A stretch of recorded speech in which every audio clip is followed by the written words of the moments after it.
Assalamualaikum warahmatullahi wabarakatuh. Sebelumnya izin memperkenalkan diri, saya Vidya Sinta Bilkis, NPM 2117051029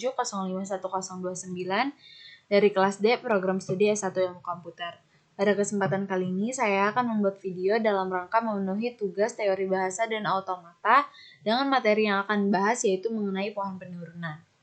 Jadi, apa sih pohon penurunan itu? Nah, pohon sendiri atau tree adalah suatu graf terhubung tidak sirkuler yang memiliki satu simpul atau node yang disebut akar dari situ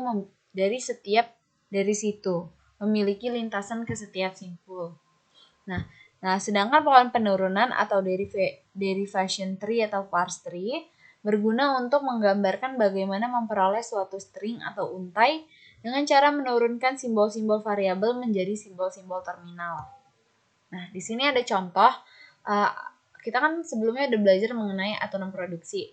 Nah, di sini ada contoh atonom produksi. Jadi S itu menuju ke AB, itu kemudian A itu bisa menuju ke AA atau A, B itu bisa menunjuk ke BB atau B. Ini lalu string atau untai yang dicari itu AA, BB, B. Nah, ini pohon penurunannya. Jadi kan tadi S itu bisa menuju ke AB kan, ini A, ini B. Dan perlu diperhatikan bahwa kanan kirinya itu ini nggak bisa ditukar ya. Ini misalnya B jadi ke kiri, yang A jadi ke kanan tuh nggak bisa, dia harus terurut. Nah, A itu kan tadi bisa ke AA atau A kan. Jadi AA, nah A itu bisa turun lagi ke A. Terus BB, B itu bisa turun ke B. Jadi string yang kita dapatkan AA, B, B, B sesuai dengan yang diminta. Nah, lalu untuk proses penurunan atau parsing bisa dilakukan dengan dua cara. Yang pertama itu penurunan terkiri atau leftmost derivation, yaitu simbol variabel terkiri yang diperluas terlebih dahulu. Lalu ada penurunan terkanan, right derivation, jadi simbol variabel terkanan yang diperluas terlebih dahulu. Kalau yang ini itu dia yang kiri dulu baru yang kanan. Nah, di sini ada contohnya. Misalnya ada tata bahasa bebas konteks S itu menuju ke A, AS atau A menuju ke SBA atau BA. Nah, kita disuruh untuk memperoleh untai AA, BB, AA. Nah, di sini ada tanda buat di sini itu dibaca menurunkan.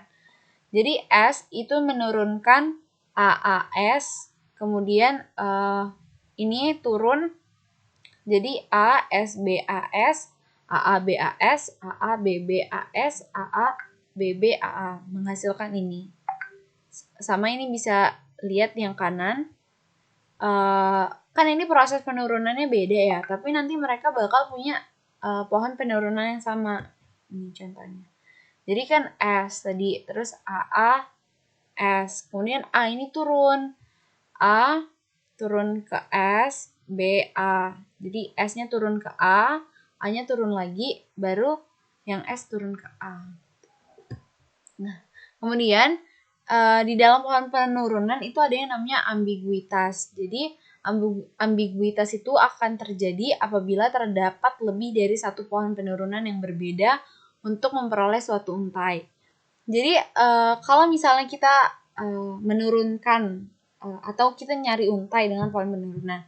Nah, untuk mendapatkan untai itu kita punya dua cara, ada dua pohon penurunan. Nah, itu yang disebut dengan ambiguitas. Nah, di sini ada contoh, misal ada tata bahasa bebas konteks di mana S itu menuju SBS atau SCS atau A. Nah, di sini kita disuruh untuk memperoleh untai ABCA. Gimana sih pohon penurunannya? Ini cara pertamanya. Jadi S turun SBS, kemudian S yang paling kanan turun ke A, yang paling kiri dia turun SCS. Nah, S-nya nanti menurunkan A. Ini kan mendapatkan A, B, A, C, A kan, dibacanya dari paling kanan.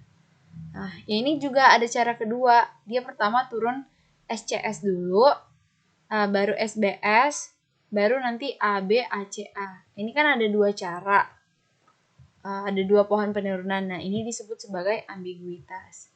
Mungkin segitu saja yang dapat saya sampaikan. Kurang lebihnya saya mohon maaf. Kepada Allah saya mohon ampun. Saya akhiri. Wabillahi taufiq wal hidayah. Assalamualaikum warahmatullahi wabarakatuh.